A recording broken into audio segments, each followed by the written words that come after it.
विवेक काम नहीं कर रहा हो, जो बच्चे की बुद्धि विद्याध्ययन में नहीं रमती हो, लगती ही नहीं हो,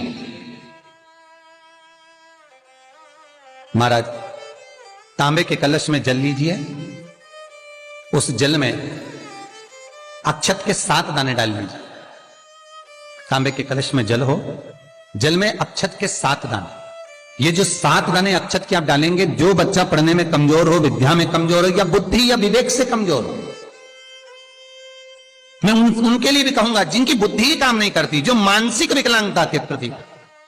या कई लोगों से मैं निवेदन करूंगा कि मान लो आज आपका मन शांत नहीं है, आज आपकी बुद्धि शांत नहीं है, आज आपका चित्त शांत नहीं है, आज आपका विवेक शांत नहीं है, बहुत क्रोध आ रहा है, चिड़चिड़ प्रवृत्ति हो रही, घर में अच्छा नहीं लग रहा, परिवार में बात कर रहे हो और मन शांत नहीं है, मैं उनके लिए भी कहूंगा कि जो भगवान के मंदिर जाते हो और मंदिर में जाकर उनको चित्त ना लगता हो, भगवान के मंदिर में पहुंचकर उनको मूर्ति का दर्शन कर ठीक ना लगता हो,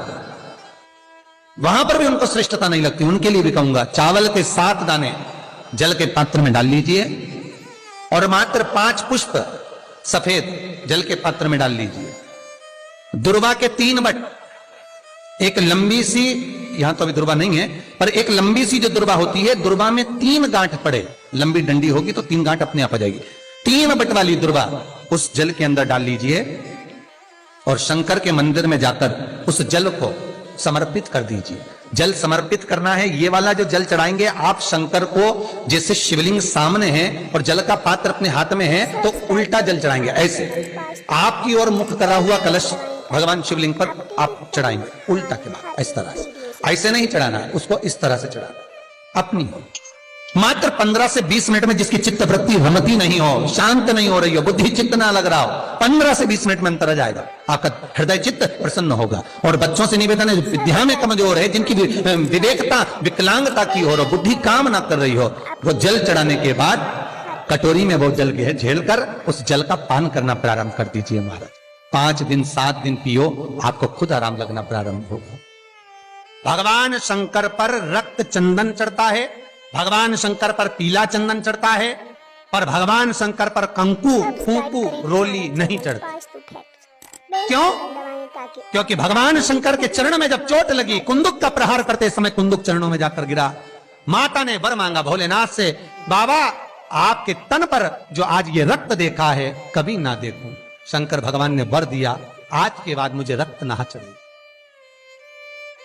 इसलिए कुंकू, रोली, शंकर भगवान का शिवलिंग जहां रखा रहता है, जो गोल भाग होता है, माता पार्वती जी का हस्तकमल चरण होते हैं, इस भाग पर आप कितनी भी रोली चढ़ाओ चल जाएगा, पर शिवलिंग पर कंकु, रोली, कुंकू नहीं चढ़ाना। आसपास चढ़ाइए, चंदन चढ़ाओ, अबीर चढ़ाओ, गुलाल चढ़ाओ, जो चढ़ाना है शिव को समर्पित करो। भगवान शिव कुंद के ईश्वर हो गए। शास्त्र कहता है जिसको रोग सताए तो एक कलश जल में थोड़ा सा शहद, उंगली में शहद लेकर ओम लिखकर कुंदकेश्वर भगवान का नाम लेकर किसी भी शंकर के मंदिर में जल समर्पित कर दे, थोड़ा सा जल किसी बेलपत्र के नीचे चढ़ा दे, उस जल को नैनों से लगाकर घर लेकर आए,